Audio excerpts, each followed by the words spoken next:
really, I wanted to give you a brief overview of how we use technology with the wildlife work that we do at Warwickshire Wildlife Trust. So I thought it'd just be interesting to show you how it can be applied, even in a charity setting when money is particularly tight. So obviously lots of ecological consultancies and places have a lot more money than we have to spend on equipment. So we have to be a bit creative, and sometimes we have to apply for different grants, lots of community grants, those kinds of things. But we do try and use technology where we think it's going to be particularly useful. So as an example, those of you who joined the hedgehog webinar might have heard me talking a little bit about it. We do use thermal imagery in our hedgehog torchlight surveys. So these are surveys when we go out looking for hedgehogs with big torches. It allows us to monitor them and count their numbers. And thermal imagery is actually a really complementary technology that we can use to help us find hedgehogs that we might otherwise miss with the naked eye. And we've been trialling handheld thermal cameras. They're sort of the cheapest ones you can get, between £300 and £450. We use the Seek Fast Frame XR ones. You can see down the bottom on the left an example here. Battery lasts about 2 hours, so you can recharge them in between if you've got the facilities, or you can just put them on for stints to help you. And basically you can use them on the move because they're handheld. So you can have a look and you can see there's a picture of a hedgehog here. It looks like a blob, but the hedgehog is half under a bush, and actually somebody walked straight past it without seeing it. So that was quite a useful one. We were trialling those alongside Regent's Park in their hedgehog programme, and they were using FLIR, which is quite a well-known make of thermal imagery camera, slightly stepped up in the amount that they spent on the thermal imagery stakes, and they again found that people were finding hedgehogs that they'd otherwise missed with the naked eye. So a useful complementary technique.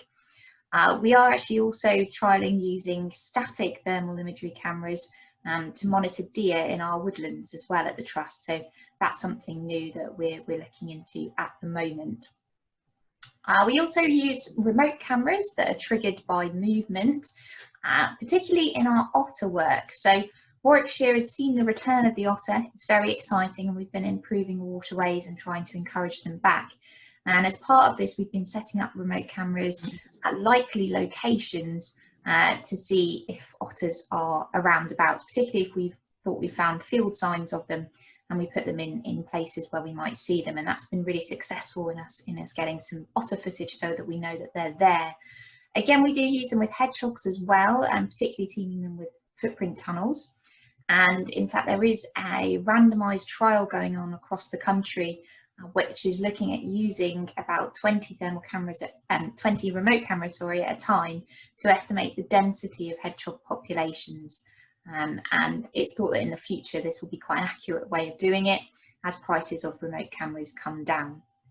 We also use bat detectors. So for those of you that came to the bat webinar the other week, I've mentioned this. The picture here is of a very simple magenta bat detector, kind of entry grade. You can hear the bats, as it were.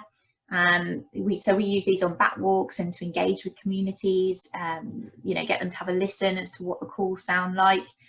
But we also sometimes employ bat ecologists to come in and to record bats in woodlands particularly, so that we can see what species are there, and we can look at the kind of sonograms that we looked at in the webinar before to see what species we have. And another thing that we use technology for that we've just started out really is drones.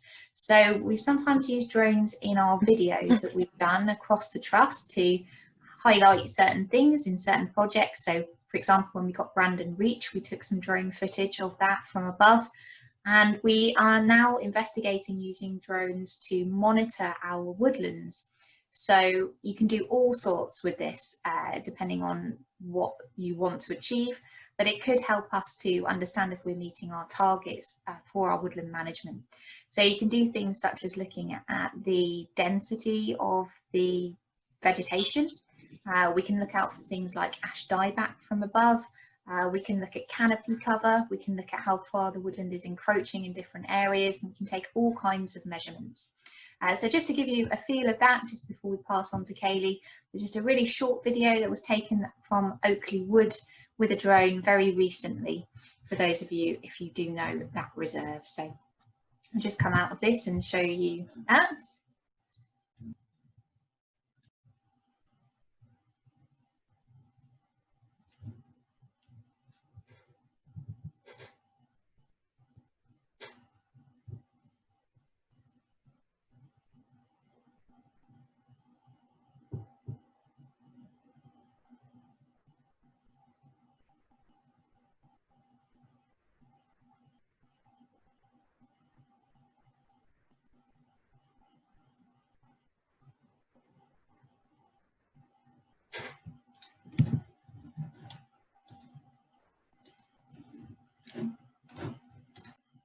Okay, so that's just a quick overview just to show you some of the things that we use technology for in Warwickshire Wildlife Trust.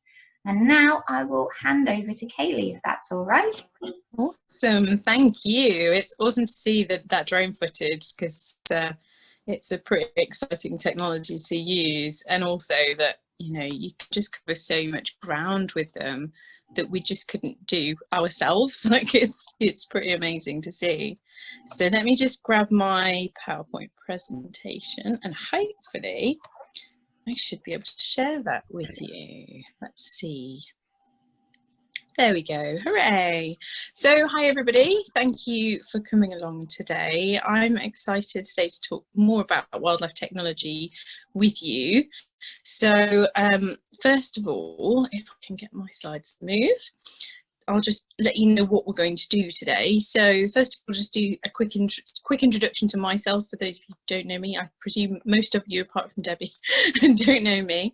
And then I'm going to talk about wildlife technology. We're going to look into why we might want to use technology for wildlife, and also what wildlife technology can do for us, and what technology is out there and is being used. So we'll talk through those. There'll be plenty of time then for some questions, if you guys have questions.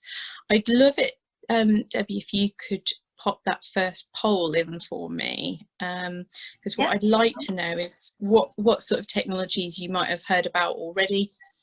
That would be wonderful if you could vote on that for us. Awesome. Okay, so this is multiple choice, so you can choose as many as you want, hopefully. Fingers crossed. And then I think that would be awesome. So then we're going to have, as I say, a Q&A, and then at the end I'll let you know what might be next for any of you who might be interested in learning more.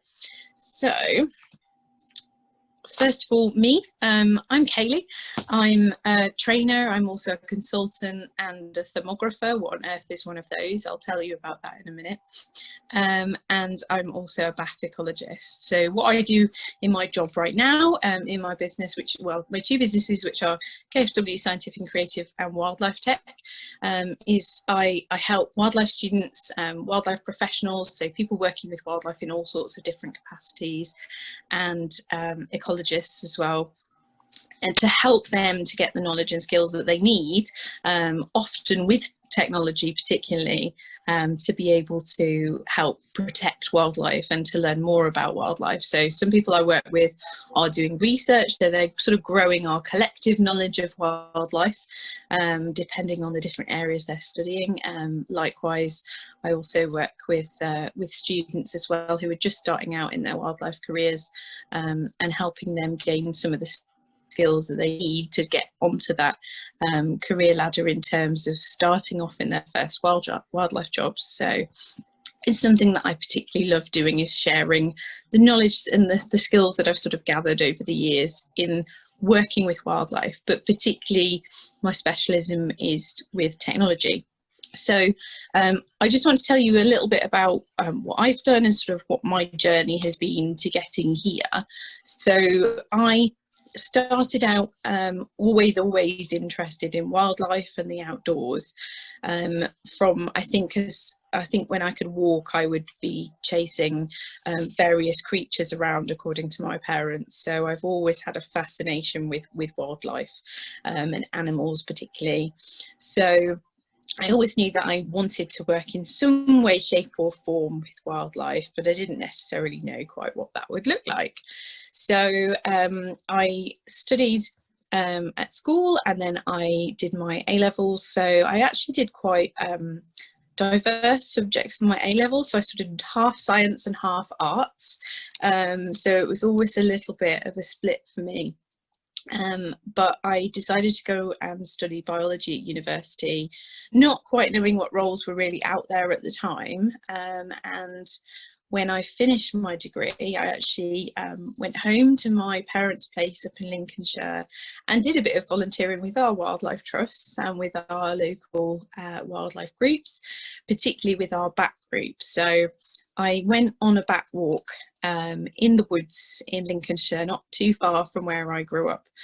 And having not really thought an awful lot about bats, I was handed a bat detector, which is a little black box about this sort of size, and marched off into the woods with a group of people I'd never met before, to go and listen to bats, and I'd never heard them before. And after traipsing around these woods for some time, and it got quite dark, I eventually heard this clicking sound over the bat detector. So this sort of little speaker was giving off the noises of the bats, and I was just hooked from that point on. I thought it was so cool, that these bats were even there, and the creatures that they were, but also really excited at the fact that I could use this seemingly simple little black box to eavesdrop on their secret lives, because otherwise, without that technology, we just can't hear their calls at all. So bats are echolocating, so they're giving out a sound signal that we can't hear because it's above our hearing range. And the bat detector divides that signal, so it brings it down to a frequency that we can hear, and really translates it into something that we can actually detect. And that was just fascinating to me. So from that moment, I started researching working with bats, and I did lots and lots of research online, looking to see, you know, how did you even get to do this job that seemed so cool? And I found out that it was in fact a job, and that there was such a thing as a bat ecologist, and I thought that sounded pretty awesome. So I got involved with my local bat group, and also got in touch with local ecologists who were working with bats. And after a while of staying at home with my parents and doing various part-time jobs to support me in doing this, I did lots of bits of volunteering, and just learning and going out and doing various different things. I eventually got my first job as an ecologist, and that was really the start of my career actually working with wildlife. And from there, this has taken me all over the world, which I could never have imagined at the time. So I worked in the UK for some years in consulting, working with bats, and I got to a point where I'd really learned as much as I possibly could learn about these creatures, without doing any further study. So I went back excuse me, to university. So I applied all over the world for PhDs to go and really upgrade my knowledge and push that knowledge further. And eventually that took me to the University of Southern Denmark. So I moved countries altogether and went to do my PhD over there. And that then sent me to do research all over the world, which was pretty amazing. It was very, very hard work. But that took me to South Africa, Belize, Costa Rica, and Canada, where I was working there researching bat echolocation calls. And there I was working with some quite specialist equipment to measure the sound that those bats were making. And along the way, I also managed to get my hands on a thermal imaging camera, which got me hooked on another piece of technology. So I arrived in my department at university at the same time as a brand new thermal imaging camera, which was, I think at the time, worth more than my parents' house. And I couldn't understand why no one was actually using it. And it turned out that they bought this as part of a research grant. And in actual fact, once they got it, they didn't really have time to learn how to use it, because it's just not a technology that's necessarily all that easy to just pick up. So they allowed me to go and test it out, and I eventually persuaded them to send me on a training course in thermography, which is all about thermal imaging and how to use it. So I came back to the UK and did some technical training, learning how to use that, which really got me started in actually understanding how that technology worked and really starting to start being able to implement using it. So after all of that, I did finish my PhD, and I came back to the UK, and I went back into working in consultancy, where I started actually specialising using thermal imaging for bats and other wildlife. So I was working for quite a large consultancy who were very keen on using technology and really innovating their work and using the newest technologies to get the best results. And that then took me to training other people in how to use this after I'd sort of developed my knowledge further. And I actually went out to New Zealand to go and train a team out there in how to use thermal imaging for wildlife as well, which was pretty amazing. Again, very hard in terms of the field work, but a really, really awesome project to go and work on. And then after that, I really started to realise that I actually enjoyed sharing my knowledge more than I was able to necessarily in my consulting job. So I actually started off my own company that's turned into two things, so that I could actually start training people and sharing that knowledge more. And since then, I've been developing training and guidelines for all sorts of people working with wildlife to learn how to use technology, particularly starting off with thermal imaging, but now lots of other technologies too, so that they can really detect wildlife better than they can. And I'm going to talk more about that now, about why we might want to use this kind of technology, but also how we can use that too. So how did the poll go, Debbie? So I've had it open all that time, so I shall share the results. Have a look. Ah, nice. Okay. So camera traps, thermal imaging. Awesome. It's quite a diverse range really there. That's pretty cool. Awesome. Okay. So I think used to be hydrophones. Yeah, that's really cool. It's pretty cool. Okay. Awesome, that's good to know, because yeah, that helps me to kind of see what sort of things you guys have seen and or at least heard of, because it does vary an awful lot.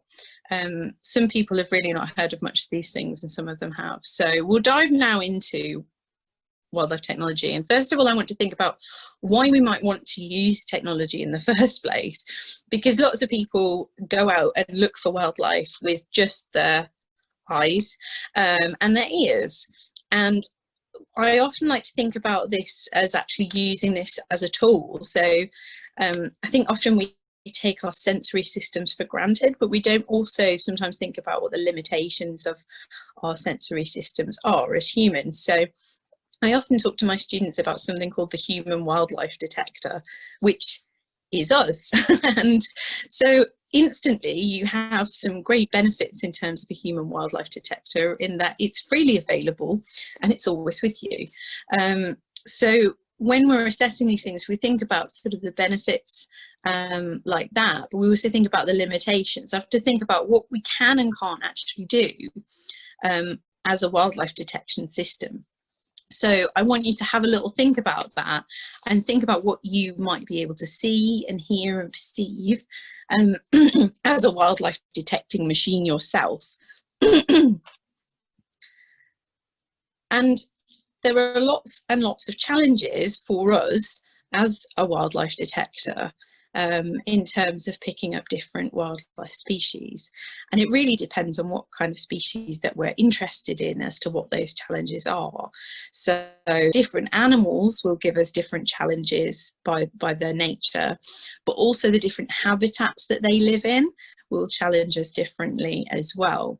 So one of the reasons why we might need to use technology is because actually some of the wildlife that we're looking for or we're listening for might actually be quite difficult to pick up using just our own eyes, ears and brain. And particularly this is often the case with animals that live in particularly complex habitats. So it might be that they live in dense jungle, for instance, or deep in woodland, where actually it'd be pretty hard to see them with our own eyes. So that might be because there's lots of clutter in terms of the leaves, so we wouldn't be able to see very well against that kind of background, but also sometimes due to light levels as well. So sometimes in woodlands it's quite hard to see because it can be relatively dark even during the daytime. And then for me, one of my biggest challenges in terms of the wildlife species that I mainly work with is bats are out at night, and I can't see in the dark. So and also of course that their echolocation calls are above our hearing range, so that's a challenge to us if we're just using our own human detector to look and listen for those particular species. So also there's other challenges with wildlife. So it might also be that we have species that are particularly well camouflaged against the habitats that they live in, and that can be really challenging, and it can mean that some species then get quite under-recorded if we're just using our own systems. And then likewise, if we're listening for animals, it might be that those animals are particularly quiet. It might be that they perhaps don't call very often, so maybe if that's in terms of birds, you might not necessarily pick them up with just your ears if they're not actually giving out any kind of sound all the time. So there are all sorts of limitations and challenges to us actually detecting wildlife that we can really sort of use technology to help us with.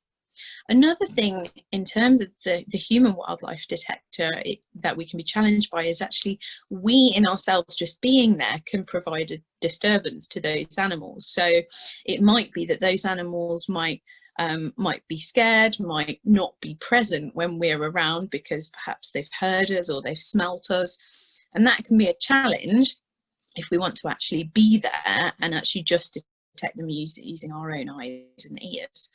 So we can use technology to help with some of those challenges. So that's something to think about. And every species and habitat has its own unique challenges, but those are a few that I would say are probably the main ones that people do struggle with. Also, of course, there's animals that are in water as well. That can be another big challenge and barrier to us studying those animals, and we can use technology to help with some of those things as well. So in terms of wildlife detection systems, we've talked about the human wildlife detector. So we've got our eyes, we've got our ears and our brain that's helping pull all of that together to help us detect wildlife. But there are lots of other systems that we can use and lots of devices that can form a system to help us to detect wildlife better than we can when it's just us on our own. And we're going to talk more about some of those things. So we talked earlier about the drones, which is a really awesome piece of technology we can use, and it can be as complicated as that, or it can actually be as simple as something like an app on your smartphone. So it doesn't have to be something hugely complicated. We can use technology in actually quite simple ways to really help us an awful lot. And so often with these things, it's thinking about what kind of systems we might need for our different challenges and really trying to help us to be able to see and hear more wildlife, depending on what it is that we're actually looking for. So as I say, it can be complicated. These can be complicated, expensive systems. They can equally be as simple as an app on your phone, or even, you know, a pair of binoculars to help you be able to see better. So there are lots of different options out there, and lots of different price points for them as well. So I want to talk a little bit about human vision as part of the human wildlife detector. So we're all very lucky, or hopefully everyone here is all very lucky, that they can see. And if we are, then we have to have a think about what we can actually see.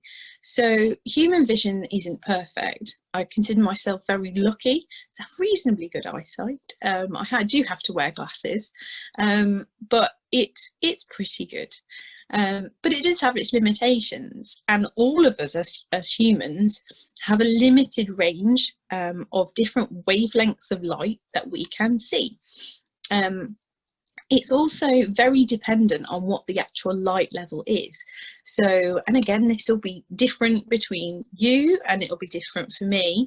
But as light levels vary, so when it's really late at night, it'll be tricky to see, and in the middle of the day, quite easy to see.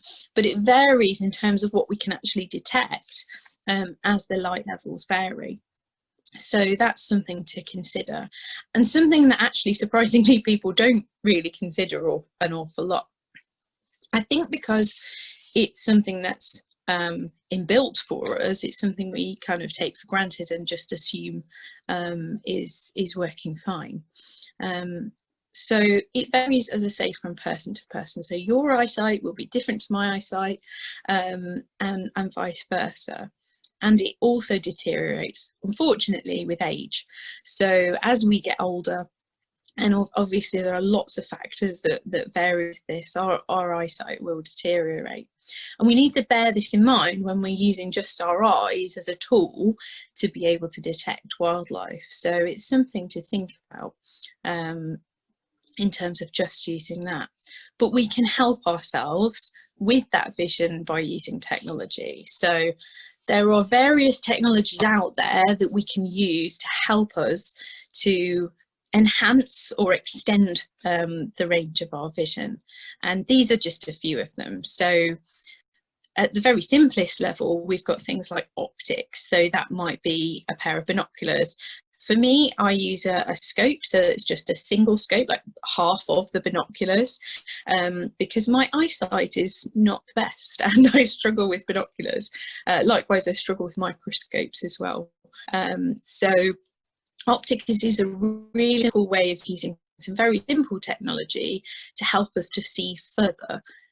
So it might be that you use binoculars yourself to help see further, and they're a really great tool and a relatively accessible tool for people to get hold of to use. So then we've got things like traps or trail cameras. Different people refer to them as under different terms.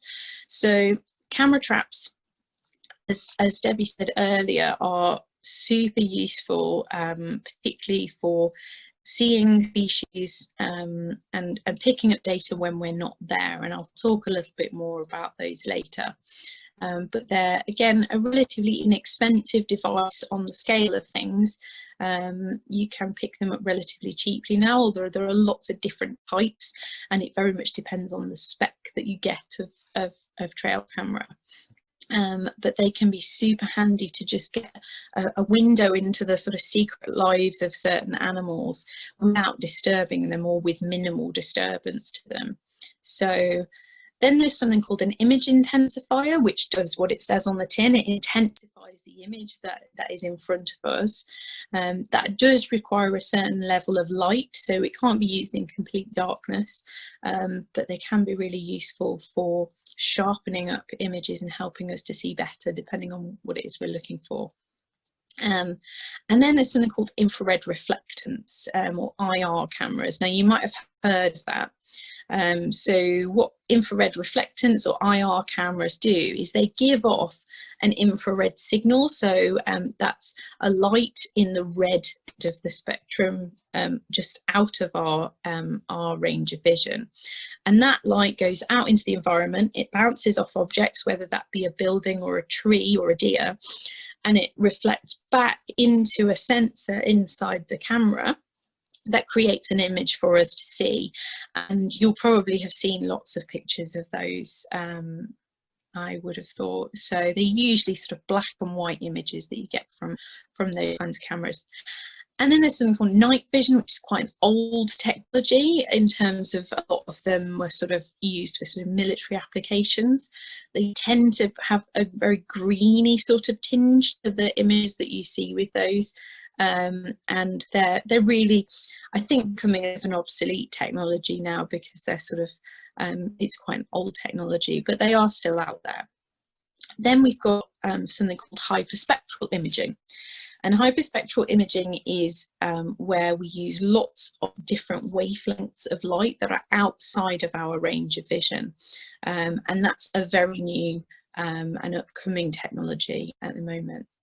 And then finally, there's thermal imaging, which is something I'm really passionate about, obviously, which is where we can use thermal cameras to detect the infrared radiation, or heat, as we might think of it, that goes into a super sensitive detector inside the camera. And I hope to show you that a little bit later.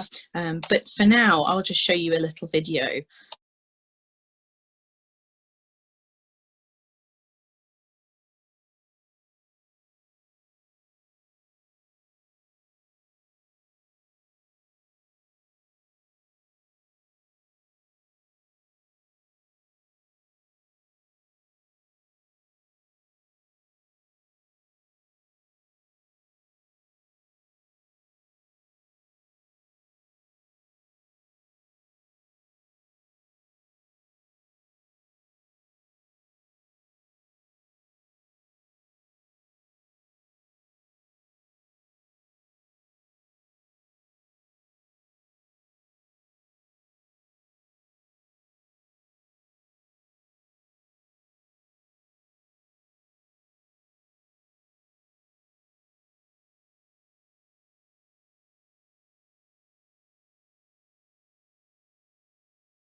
So that was a little bit about some of the technologies we can use to help us in terms of our vision.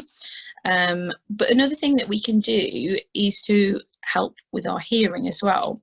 So I want to have a think first of all about what we can actually hear. So human hearing, again, as part of that human wildlife detector, is by its nature limited in the frequency that we can actually hear. So we can only hear a certain band of frequencies, and it might be that the wildlife we're looking for are not necessarily in that band of frequencies. So it's limited in terms of what we have. It's directional, so that means that we can only hear well in a certain direction. So for us, that's in the forward direction generally, and it means that I would hear a particular sound coming from me in front much easier than I would from behind and from various different other directions too. So that's something to bear in mind, that we'll pick things up when they're in front of us quite well, but we might not pick them up so well behind us. And it's really important to sort of consider that when we're just using our hearing to hear wildlife in the field, particularly if they're relatively quiet species. So also it varies from person to person, like with eyesight. So my hearing might be terrible compared to yours, and it does deteriorate with age. So I know, for instance, my husband is a little bit older than me, and he can't hear some of the lower social calls that I can hear from bats. So I hear some of them sometimes and he can't hear it at all. So and I'm sure that will disappear very soon for me, but it's something to bear in mind, that our hearing isn't perfect and that we need to sort of bear in mind what the limitations are. But we can use technology to help us to pick up wildlife by using technology. So we can assist ourselves with lots of different types of technology. Particularly we can use microphones. There are lots of different microphones that we can use depending on what species that we're interested in. So for bats and insects and other creatures that have ultrasonic calls, we can use microphones. We can also use hydrophones for creatures that are underwater, and we can use amplifiers, which, like they hopefully suggest, is that they amplify the signal for us to help us hear better. We can also use frequency shift or frequency division. So what that means is it changes the signal into something that we can actually hear. So if it's particularly low, we can raise that signal, or if it's particularly high, then we can bring it down. So that's one of the ways that we can use, another one of the ways we can use technology to help us hear more. Another really cool way that I think we have of using technology to aid with hearing is actually changing it into a different modality altogether. So changing what we hear as a sound into something visual. So this is visualization, and I particularly use this on one of my bat detectors, which I'll show you in a little while. And in terms of that, what it does is it actually gives me a visual representation of the sound, and I find that really helpful. And I know that people who perhaps have hearing difficulty can also find this really useful. It's also really useful, I think, when you're just learning about sounds or animal sounds, it can be really helpful to visualize that sound as well. So that's another way that we can use technology to help us in terms of actually picking up sound and making use of that sound. So that can help us also in terms of visualizing sound. That can help us to identify what it is that we've actually picked up on our microphones or our bat detectors. So we've talked about eyes and ears, we've talked about seeing and hearing, but there's another component in the mix of the human wildlife detector, and that's our brain and our nervous system. And that contributes to our human attention and what we can actually pay attention to and what we can actually perceive and understand as being there. So our brain, like our eyes and our ears, is also limited. And our nervous system is doing lots and lots of complicated things without us even noticing it. So one of the things that I like to sort of remind everybody of in terms of our brain is that it's not always necessarily telling us the truth. or at least the connections in between our eyes and ears and our brain are not necessarily telling us the truth. Now, what I mean by that is that when we learn in biology about seeing and hearing, we're very much told about how our eyes are connected by nerves through our nerve system to our brain, and that a signal goes from having seen something and passes along those nerves to our brain, and then we see something, and likewise from our ear through to our brain as well.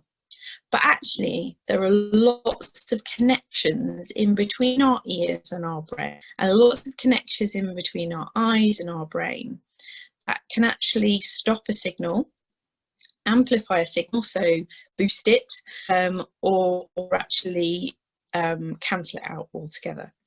So this is modulated by our experience. So if we go out expecting to see a particular species, we are more likely to actually register that we've seen it. So we are very much conditioned by what we expect, and our nervous system is more likely to allow us to see that, or at least tell us that we've seen that thing.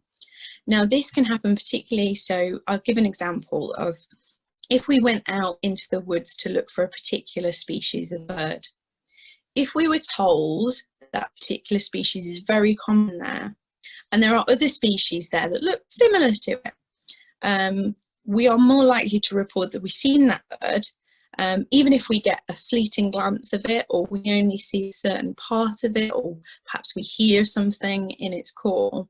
More likely to report that it's there because we're preconditioned to do so. And our brain can do some pretty tricky things with us in terms of this.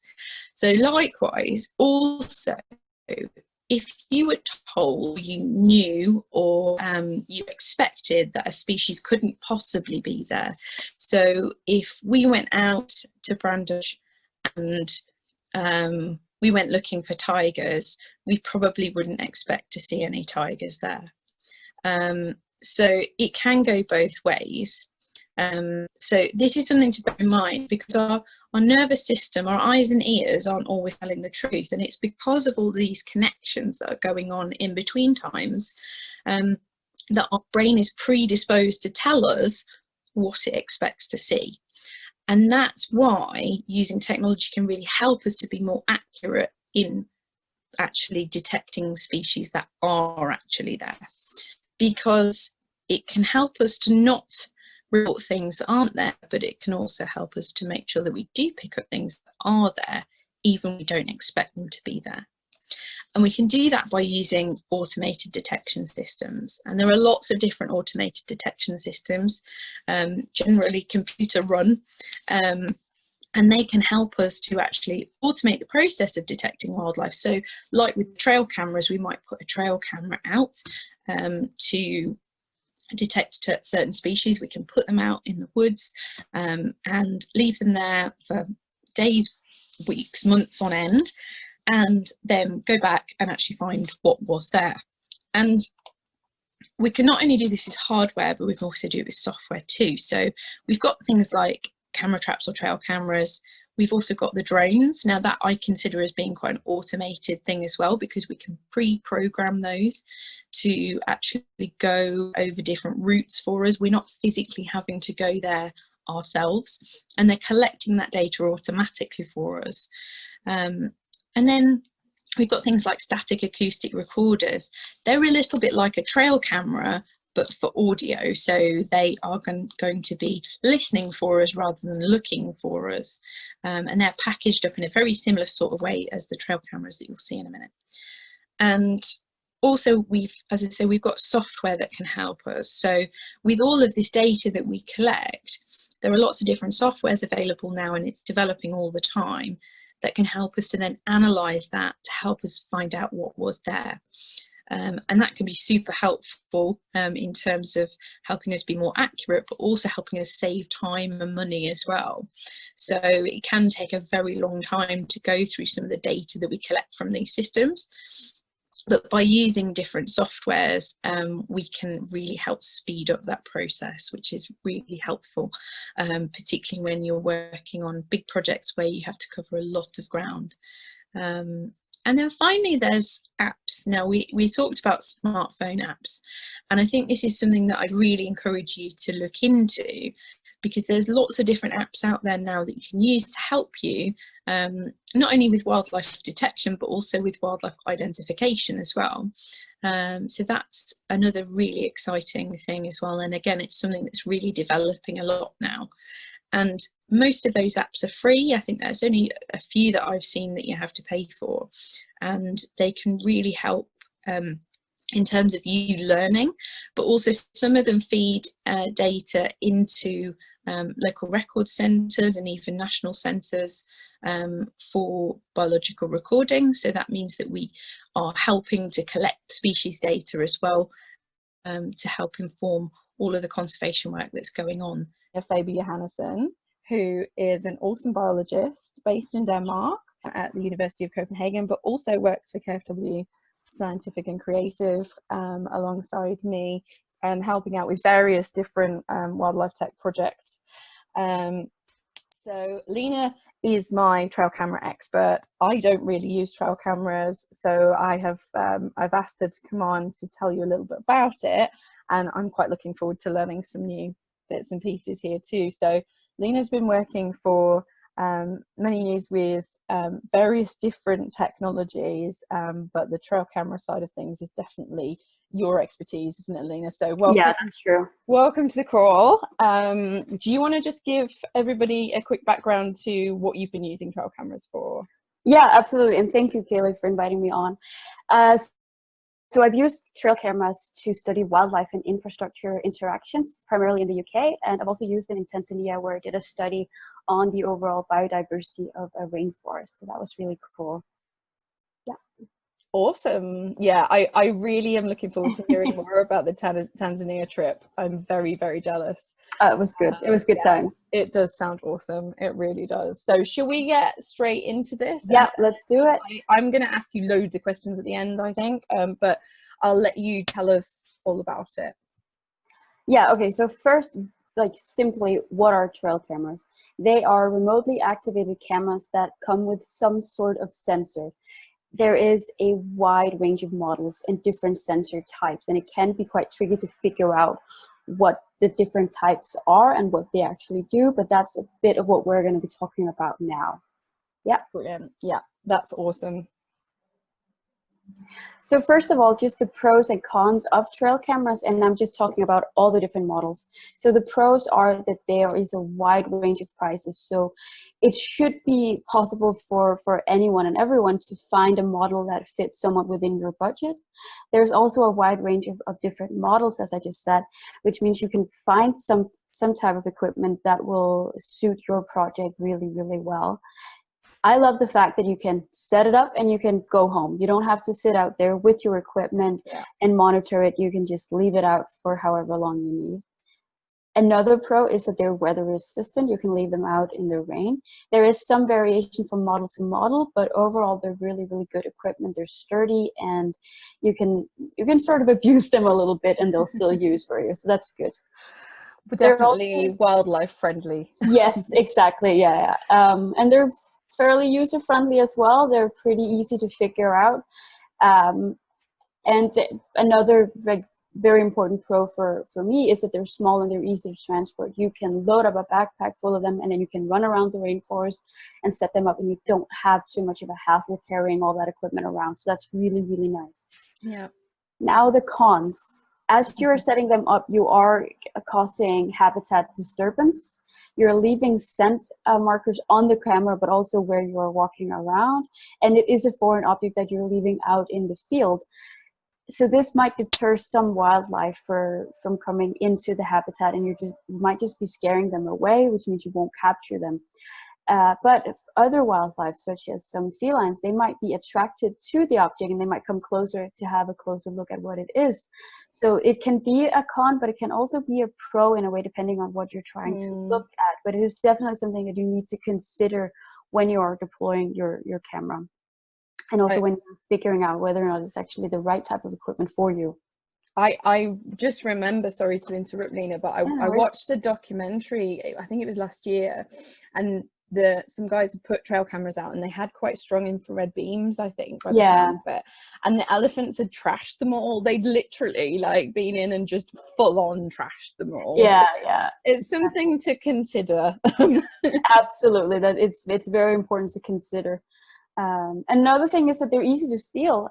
We put some up near a lake in north of Copenhagen. We were trying to look at some otters that have been released into the wild near these lakes, and it wasn't near like any normal hiking routes or something, but we had 5 trail cameras just be stolen. Every single time we put up a new one, it was stolen again, and it was part of this public outreach program. So it was the idea was to get people excited about this release of otters, and so they were able to log onto a website and they'd be able to see what was going on. So obviously they knew that whenever they could log onto the website and see the live feed from the lake, the cameras were up, so someone just came out and stole them. So that's another thing to consider, and it's a con. So if you're setting them up near people, you might lose them. So it's just such a shame, isn't it? But yeah, it's definitely something to think about. Yeah. Another con is that they're quite selective in deployment. So when you're setting them up, you're making a choice of what you want to be able to capture. An example of that is in Tanzania. When we were setting them up, there was an area where we wanted to look at the Sanje mangabe, which is it's a monkey, and they have some habitat on the ground, so we wanted to be able to look at them on the ground, but we also wanted to see some of them in the canopy. So you're making a choice when you're setting up your trail camera of what type of animal you're looking for. Yeah. But that also means you'll be missing out a lot if you're not setting it up the right way. Yeah. And you can be very focused on one type of animal when you're setting it up, but getting a broader idea of all the types of different wildlife that you have in an area might be difficult if you're only setting the trail camera up in one way. Yeah. So that's just something to keep in mind, that setting it up can be sort of an art form. Okay. Yeah. Okay. I think Cool. we'll go on. That's good to know, and I think just going through those pros and cons is really useful, just to really think about what you've got to consider. So. Yeah. Okay, so before you go on to this one, Lena, I'm just going to reiterate one of the things that we've been talking about in the various different modules in the Wildlife Tech course. So we've really been sort of hammering home the point that it's really important to pick the right equipment for your specific application. Yeah. And obviously trail cameras are really attractive for all of those reasons that you've mentioned, but you've got to really make sure that actually it is going to work for specific species or the terrain and all that kind of thing for you, whatever piece of equipment you're looking at. So with that, I will let you carry on and tell us about trail camera specific bits. Yeah, again, so yeah, first of all, what are you studying and what are you aiming to capture? That's very, very important, and it's important to have a very, very clear idea of this. For me, for one of the projects I did, I was working with badgers, and badgers, they can see infrared reflectance, like you were saying with the elephants. Yeah. So an important thing for me was the sensor type. I couldn't use cameras that had infrared reflectance sensors because then I would have deterred all the badgers, and that would have been pointless. Yeah. So an important thing for me was to have the right type of sensor. So I had to have the no glow LED that didn't deter the badgers. They weren't able to see it. So that's the thing. Know what you are looking for and then select accordingly. So that was my one main priority. That was the sensor type. Then you can look at something. You can ask yourself, am I going to be looking at nocturnal activity? And if you are, flash range might be a really important consideration for you when you're purchasing your trail camera. So how far or close do the wildlife have to be to the trail camera for the flash to be able to light it? Okay. So that's important. Trigger time, also sometimes called capture time, is very important. Some cameras, it's mostly the older models, but some of them have a triggering time of up to 3 seconds, which is a really long time, especially if it's wildlife that moves fast. Yeah. but some of them have a really good triggering time of like 0.2 seconds. So that's really good. But that's something you need to consider, and you need to sort of know what you're looking for, what you choose. Yeah. Some of them, again, especially the older models, they have a triggering sound, and that's a disturbance in and of itself. But it also just might, if you trigger once, you might scare away all the wildlife that's in the area. Yeah. So I that's hadn't thought about that. I just wouldn't have thought about that, but that's such a good point. Yeah, but it's again, it's mostly the older models, but it's definitely something to consider and to understand before you go out and purchase it. Again, it also depends on the wildlife you're looking at, because some animals might not be deterred by the sound, and then some are going to be, absolutely scared. Yeah. Another thing is battery life. Are you going to be setting up your trail camera out in your backyard where you can easily access it again and then change the batteries, no problem? Or are you going to be putting it up, several kilometers up into the rainforest, and where, running around and changing the battery every 2 days is going to be a hassle and a half? Mm-hmm. Just, figure this out before you buy it and understand the battery life overall. Yeah. Some of the newer models, they have Wi-Fi options. There's some that you can even put a SIM card in. They have Bluetooth, so you can set it up so that every time it triggers, it'll email you the photo, so you can almost look at it in real time and see what it is capturing out in the field. Again, if you're using all of those features, the battery life is going to be cut shorter, so that's something that's a bit of a trade-off. Photo tags. Some of them have the option of tagging the photos with time and date and moon phase and GPS.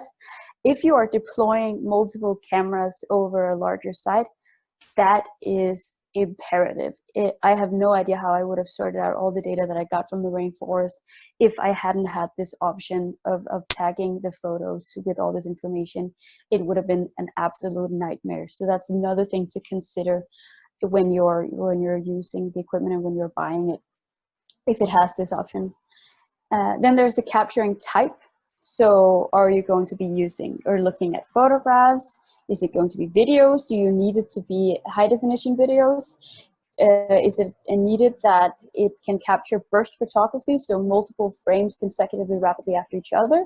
Do you need it to be able to capture hybrid, which means that it can capture both photos and videos at the same time? Again, some of these higher high definition or even hybrid options might cut your battery life a tiny bit shorter than if you're just using photographs. So again, figure out what you need and what you'll be needing, what you'll be using the photographs or the footage for afterwards, if you're going to be publishing it, or if it's just going to be for your sake, if you need to be able to ID different species that might look a lot alike, or if you even want to be able to ID different individuals. Just have a good idea, and that goes for the next as well, with the quality and how many megapixels do you actually need to have the data with.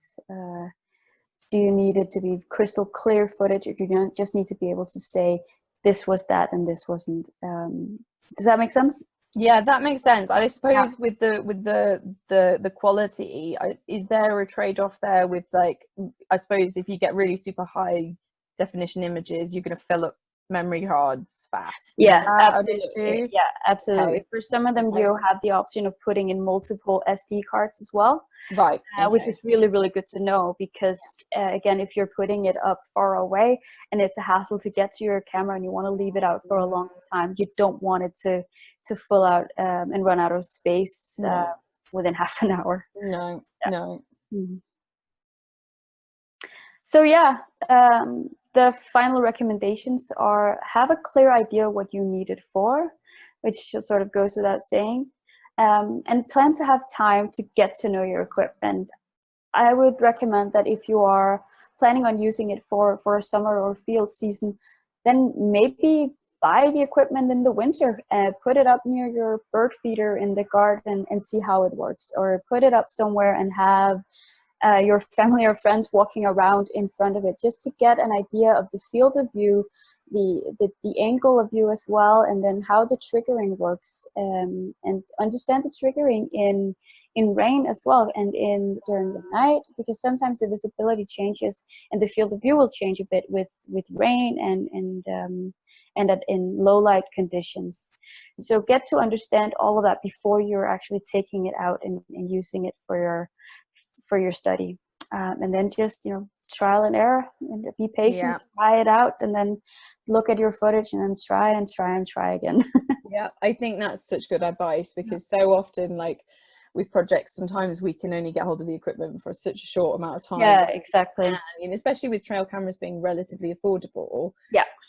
Try and get it early, and I think playing around with these things is so useful. Especially when you're putting it up somewhere and you're trying to look at, if you're putting it up in a forest and you want to look at deer, for instance, figuring out how to angle the camera in relation to a path or something like that. It can be really tricky, so it's good to sort of have more of a feel for it than an actual sort of like quantitative idea. Okay. These are just awesome. useful links. I will put these links up in the comments to this post afterwards, so don't worry about writing this down. I'll pop them in the comments underneath, and then people can have a look. But do definitely have a look at these, because I think they'll be really useful. Okay. So I think that's everything that you wanted to cover, Lena. Is that right? Okay. Yeah. I'll just say awesome. Thank you so much. I really appreciate this. It's really helpful, and I'm loving the pictures. So tell us about these. They are from the Udzungwa rainforest in Tanzania, and it's a place where not a lot of research has been done on any of the wildlife up there, really. It's been closed off for a really long time.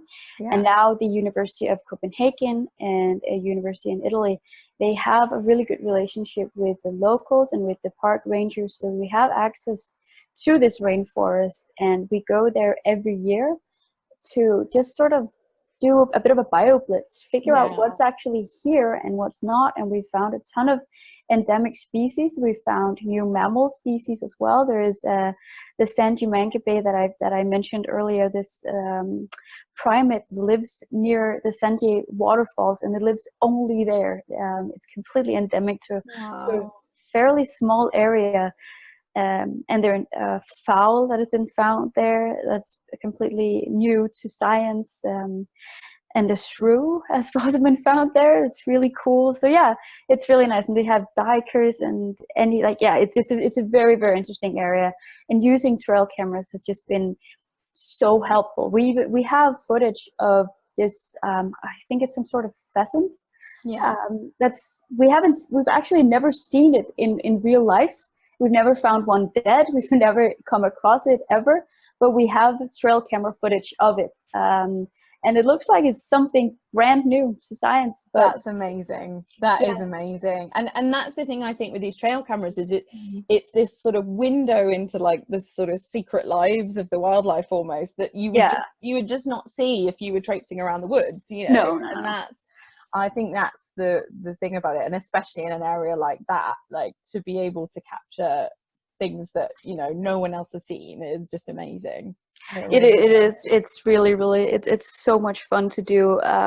But again, it's not like we put up these trail cameras and then instantly got data. No. It took a really long time, and it took a ton of different trail cameras and trying out different models and different ways of deploying them and putting them up, and it's been hard work, but every now and again you get some photo or video from it, and it just makes it all worth it. Absolutely. The hard work pays off eventually, and I think that's the thing with a lot of these wildlife tech applications is it can take quite a lot of effort to get to this point, but when you get that footage, it's golden. And absolutely, it is so exciting checking the SD cards afterwards. I'll bet.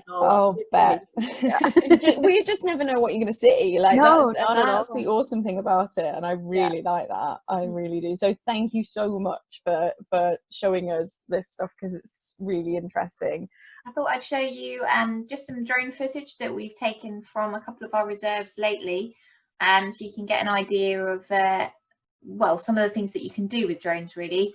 As Kaylee was saying, you can fly them, you can set up flight plans for them, There are lots of different types of drones that Kaylee might go into later, but you can obviously fly them at different heights and in different directions, and you can set up transects for them to fly.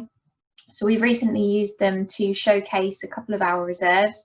One is Bibbon Hall, if anyone's ever been there.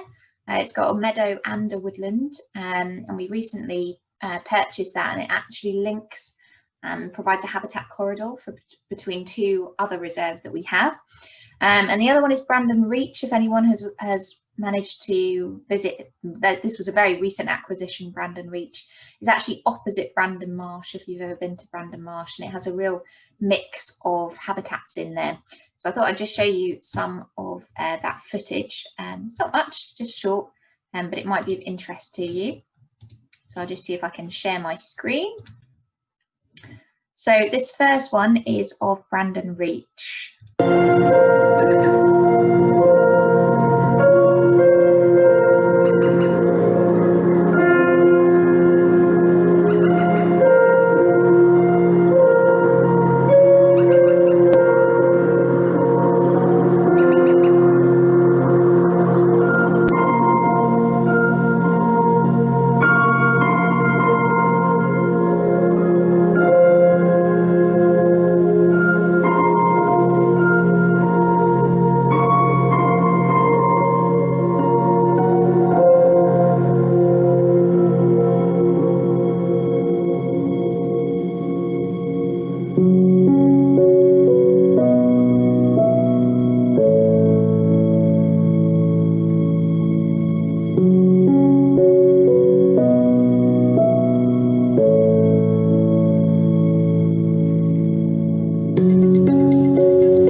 Brandon Reach is a rich tapestry of habitats full of. So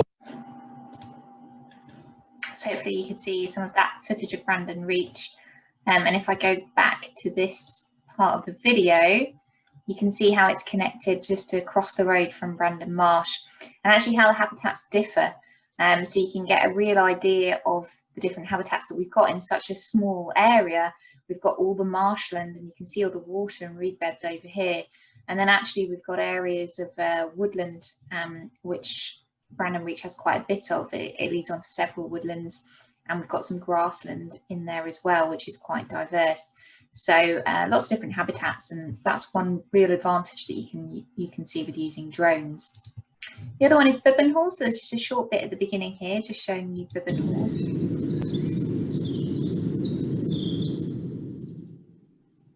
Bibbonhall's important, not just in isolation in the fact that it's got remnants of ancient woodland and it was a newly created grassland site, but it's got its own attributes.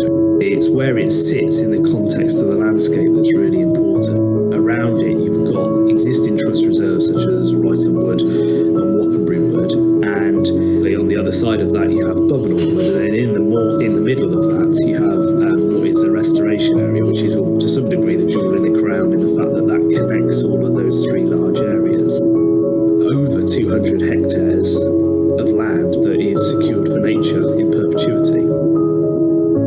April 23rd, 1808. So you can see there how the habitat really differs, and you can see the extent of the restoration that's going on in that area with all the planting. So you can see all the planting of the trees that's going on, and just how important that link is in the habitat, as Carl was saying, how it links the different areas of woodland, and it also has a fantastic meadow. And actually we regularly survey there for amphibians and reptiles, particularly newts. I've done quite a few surveys there. We've got some really good ponds that have breeding populations of newts in, which is really cool and really interesting to be able to take people to. So that's just a quick overview. I'll stop sharing that now. How's it going, Kaylee? All good. So I've got a setup. So you're not going to see me, but you will see my technology, hopefully. Great. So I really like those drone videos, though. They were awesome. That was very cool. I think the drones are really exciting to see. But what I've got here is I've got two of my main bits of technology that I use. One is my bat detector effectively, so I will show you that in a minute. And then I've also got one of my thermal cameras as well here to show you. So first of all, I've got what I use is my bat detector nowadays. So this is actually my tablet that I just use normally anyway. And then I've got a cool little plug-in device. Hopefully you'll be able to see that, Debbie. Can you see that okay? Yes, we can see. Hooray! I really want one of those. It's on my Christmas list. Oh, it's so good. It was actually a present. My husband bought this for me, and I love it. So I call it my handbag bat detector, and it just means that anywhere I am, pretty much, I can have this with me and go and listen in for things. So if we happen to go somewhere unexpectedly, I tend to have it with me anyway. So it's a really nifty little device. So this is effectively the detector bit from a bat detector. So this is an ultrasonic microphone in here.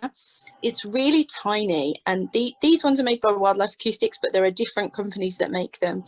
But I spoke to one of the engineers that actually developed this, and she said one of the biggest problems in actually selling them initially was because people didn't really take them seriously, because people thought that this tiny little device couldn't possibly do what they were saying that it did. So lots of people bought them for fun, but not many people wanted to use them professionally initially. Now, we actually use these for bat surveys in consulting and for voluntary surveys too, but they are super powerful, and the reason they can do all the amazing things they can do is because they use all of the computing power inside either your tablet or your smartphone, and hijack that really to turn this into a bat detector that would otherwise cost a lot more than this little gadget does. So it's really, really cool. So it just plugs in the same point where I put my charger in. So it just, if I always get this the wrong way up. Oh no, I got it the right way up, finally. It just plugs in there, and then what it does is it connects to an app on my device, which you can just download freely. And I'll click start. Now obviously at the moment I've not got any bats in my living room, and that will just connect up, and you'll see that this is how it visualizes sound. So it gives us what's called a spectrogram, which is a computer representation of the sound that's coming in through this microphone. So you can see the colors there coming up on the screen, and when there's not a lot of noise going on, it'll go black. When I sniff, when I do things like that, particularly I haven't got my keys, but when I jangle keys, that's very noisy as well. And when I'm out and about, I can pick up bats and insects often, and often lots of other strange noises out in the environment with this little device, which is super handy. So it will also play a sound when it actually picks something up as well over the speakers on the device, so that's super useful. But I'll just see if I can stop that and show you some of what we might hear when we're out in the field. Hopefully, let's see if it'll let me get to my recordings. Technology is not my friend during this today. I don't think. It's all going very slowly, but fingers crossed, we'll see if we can pick something up. So these are all of my recordings that I've picked up when I've been out and about in the summer, and actually seen bats out there. So obviously lots and lots of them. So this one, let's open that up and see if we can have a look.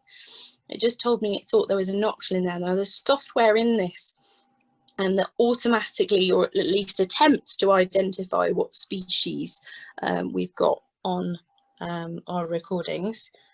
So I'll just have a look and see if I can find anything that actually does match what it says, and I'm not seeing anything. So sometimes it does pick up things that sound like a bat that aren't, but in this one I'm not seeing lots. So let's have a look, see if I've got any better ones.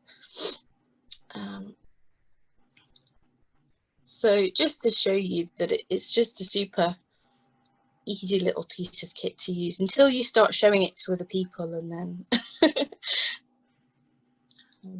so let me see if I can find you some back calls. Hopefully I'll find you some in here. Here we go.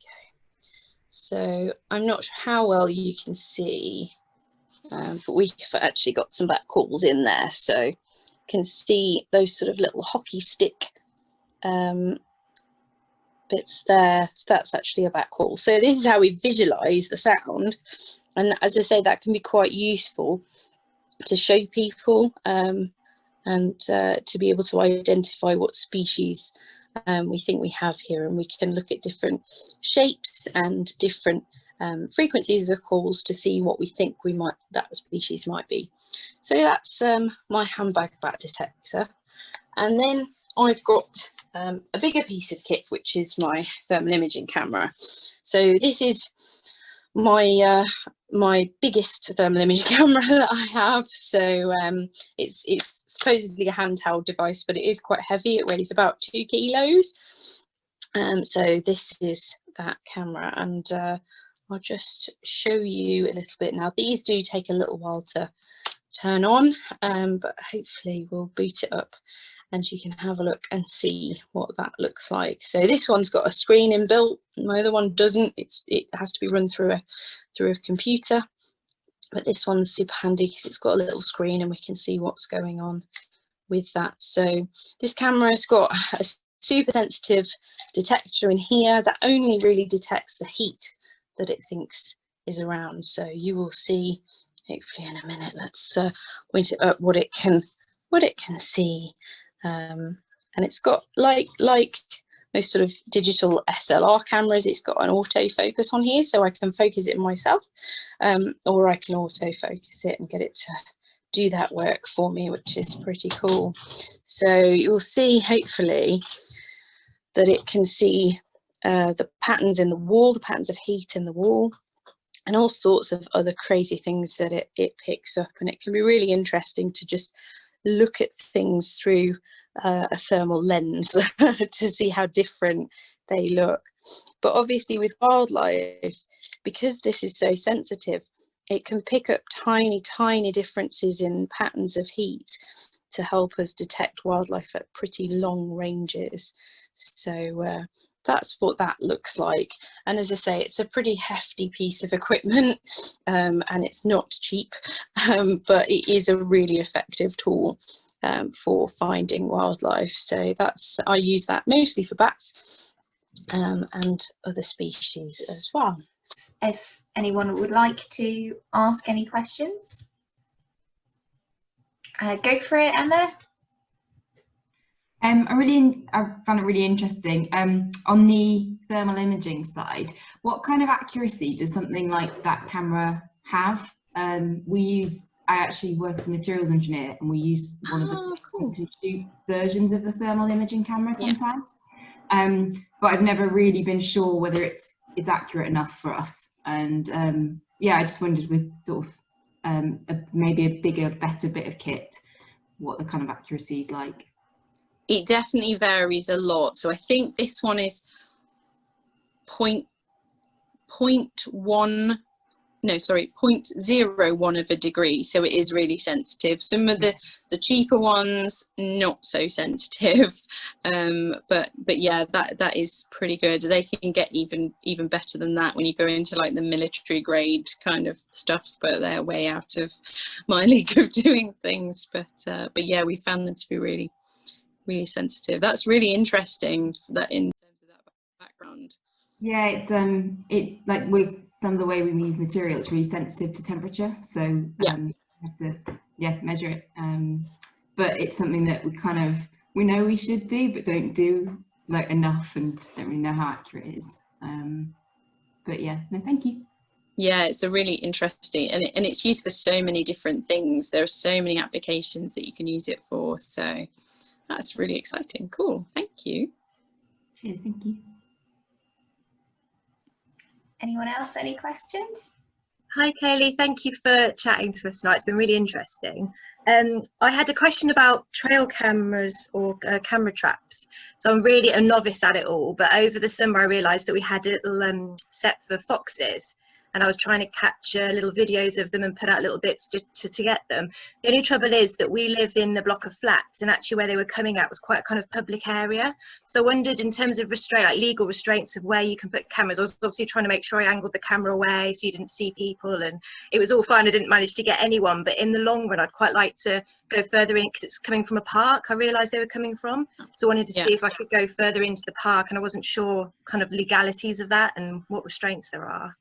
It is a tricky one, and it's a case of not only sort of getting permission, but also looking into whether you would actually pick people up, and it can run into issues. So I know in other countries people have had problems where people have had all of their cameras confiscated, and all sorts of things like that. So I would say initially have a word with whoever owns the park, whether it's your local council or something like that, and get permission first.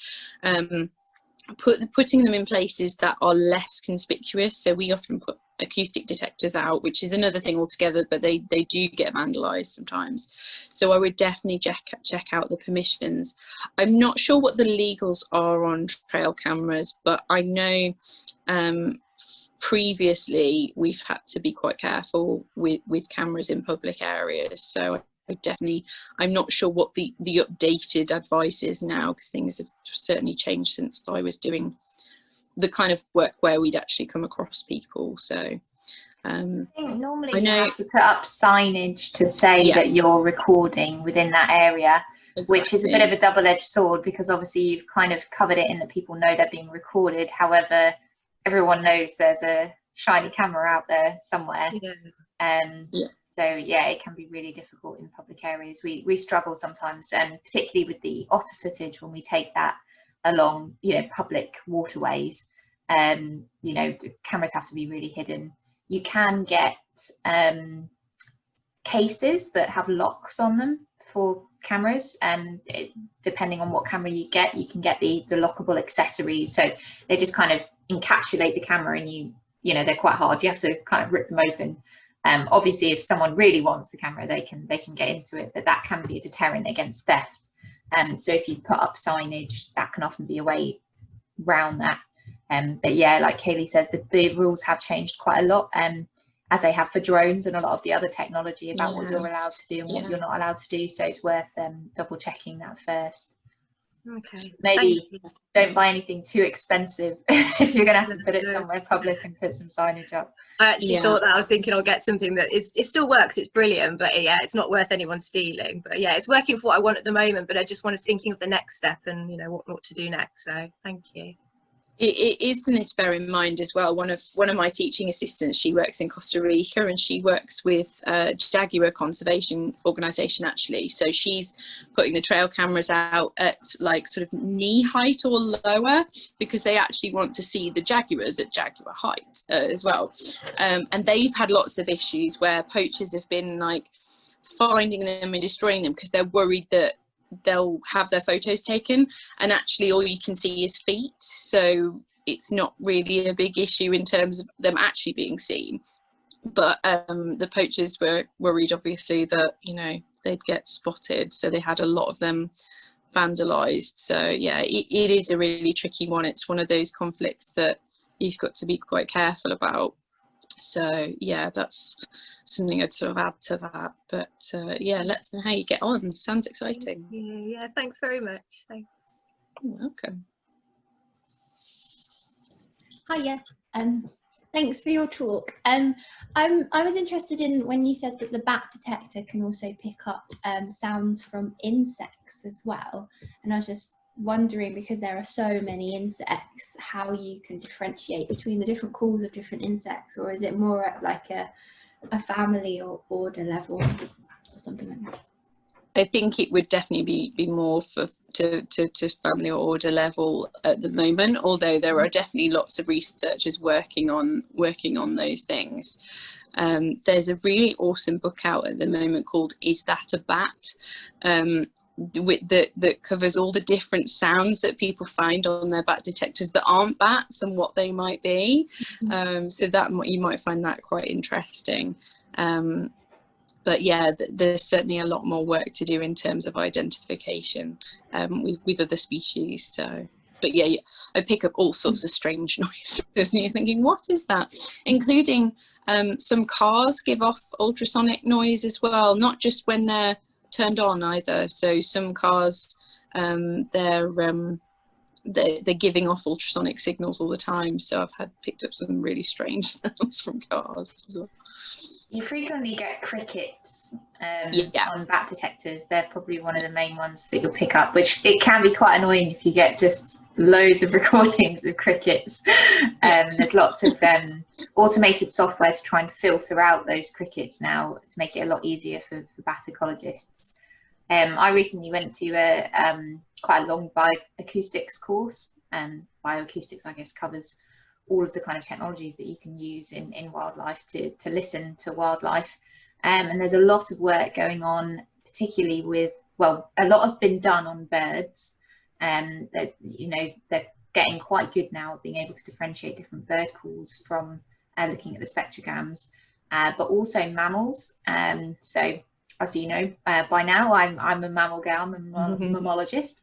Very hard to say still, but there's lots of exciting work being done on mammals, particularly dormice at the moment, hazel dormice that I mentioned in my mammal talk, and they're actually picking up a lot of calls that we didn't know existed, and particularly social calls near feeding platforms, and you can actually distinguish those by looking at the spectrograms, and they've got their own signatures. So there's loads of stuff. It's kind of an exploding field at the moment, bioacoustics, and it is of course used a lot in marine ecology. In particular, it's very useful, obviously, because we can't necessarily hear that much under the water. But yeah, it's a whole field in itself that's filled with lots to discover. I suppose it's one of those exciting ones where we haven't discovered a lot yet. So future career right there. Differentiating insect calls.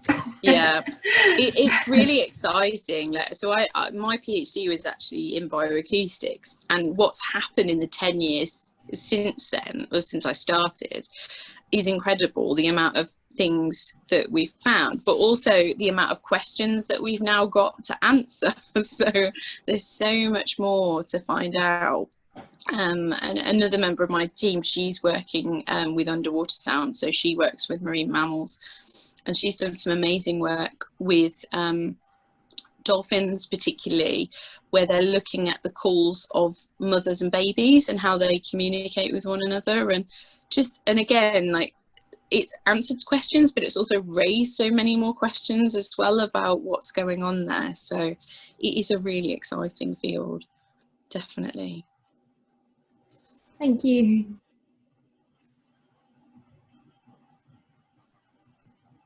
Go for it again, Emma. Obviously, so part of the sort of Young Ambassador scheme is like then trying to kind of communicate sort of nature, and sort of maybe to people who haven't really experienced nature or don't know much about wildlife. Is there any sort of one technology that you think is kind of a game changer or is particularly good at helping kind of nature or wildlife become more accessible to people?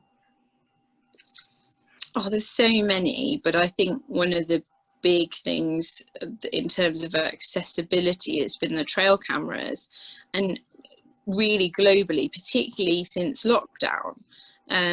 Because actually there's been a lot of citizen science work going on with trail camera data, because there's lots of things gathering data out there and lots of mountains of data, and there's been some really interesting citizen science projects that have been setting up people who have been obviously stuck at home with nothing to do, who've then been able to actually go in and help plough through some of that data and get to see some of those animals that they would never have seen before. You know, some species, you know, out in Africa from your living room in Banbury, you know. So I think the trail cameras and some of the platforms that people have been setting up to actually go through some of that data has been really, really useful. And also I think during this crazy year that it's been, I think that's been one of the things that I've seen that has been a real game changer. Not necessarily because the technology has been there, but it's not necessarily been used as much as it has been this year, I think. So I think that's a really good one, because it can really help get people engaged. I think that it's not, so some of them are doing still images, but some of them are doing videos as well. And I think that's something that people find really enjoyable, actually, is being able to just get that window into the lives of wildlife that they wouldn't otherwise have. So how about you, Debbie? What do you think? Yeah, I think probably the same, mainly because the cost has come down so much. I mean, I know you can get them, particularly people have said to me like, oh, they're on offer at Aldi, like quick, Got them in down, Aldi, get yeah. the trail cams. They're just so, and they're quite easy to use, most of them. Obviously, it depends if you get a higher spec, but they are really being used scientifically, like Kaylee was saying, to measure all kinds of animal behaviours and interactions. So recently, Dawn Scott, actually, down in Brighton, if anyone's, she's been on quite a lot of TV, actually, she's quite a famous professor, but she put a call out last year, citizen science wise, for people to send her footage of interactions between different animals that you find in gardens. Didn't matter what your garden was or how big it was or anything, she wanted to see about the interactions, and she was particularly focusing on that between foxes, hedgehogs and badgers. And she found some really intriguing footage, you know, things that people have not reported before in science. And the fact that, you know, people say, oh, you don't usually get all three in your garden. Well, yes, you can. You know, that is totally possible. Sometimes they feed next to each other. They don't necessarily just eat each other. So there's some really interesting findings just from people just having a go. It wasn't necessarily a scientific study. It was just footage that was interesting that people could send in. So I think, yeah, that's probably the most accessible thing. Yeah. But thermal imagery, I think, is really getting up there now. As Kaylee showed you, the little device that you can plug into your phone or iPad or whatever, and they've come down loads in price. And I know lots of people just enjoy using them just because it's fun, it's entertaining, and you can learn quite easily. Also, there's something called Audio Moth, which is a bioacoustic device, which is so much cheaper than any other bioacoustic device that has become quite popular. Pretty much anyone can buy and use it. There's a few technical issues that you might need to figure out, and how to connect it to your computer and stuff, but basically you can put those, they're under £100, you can put them out, you know, wherever you like, and you can listen to the calls that way from looking at the results. So I think that's probably a field that's becoming more and more accessible and more interesting to people. I think another thing that I've noticed, and I think in terms of engagement generally, is some of the live video that people have been doing, so through Facebook and through YouTube. So it's not necessarily the technology as such, but actually the use of it. So again, like, those things have been there, but since lockdown, people have been sort of thinking about what they can do, and one of the ones that I know, there's lots of them going on. One of the ones that I've been following is Robert Fuller. I don't know whether you've come across him, but he's been on the BBC an awful lot. But I know Robert because he's a wildlife artist, but he's also an incredible naturalist, and he's been doing live videos from his Nest cameras and various cameras he's got around his place, which is just a wildlife haven up in Yorkshire, and he's been streaming those live on Facebook and live on YouTube, so people can just pop in at lunchtime or whatever and check out how the barn owls are doing and things like that, which is really quite cool. And I think actually using some of those platforms to engage people more is quite interesting. I think that's another thing. We maybe don't think of it so much as technology, but it's one way that we can use it to help get more people to see things that they maybe wouldn't otherwise see, and hopefully get them on board with helping protect them. So that's another one that I've spotted, which obviously, you know, either doesn't cost anything to go and have a look at, or is a minimal amount of money to go and have a look at. So yeah, I think particularly where there's like a visual output, then obviously it works really effectively on social media. I like, because I use things like BirdNet for recording bird sounds and stuff, but one of the things I really like is the visualization of the sound as well. I think that even if obviously you can't kind of play a sound maybe as easily on social media, then you can still kind of show the images and stuff. Yeah, which I think is really good. I've definitely noticed, like when I'm teaching people who've never sort of experienced bats before and things like that, they definitely respond a lot better actually to having a visualization there. And I think it really helps to engage people. I think it's sort of, and you know, with all ages, I think as well, I think it can be really quite handy to have that visualization there too.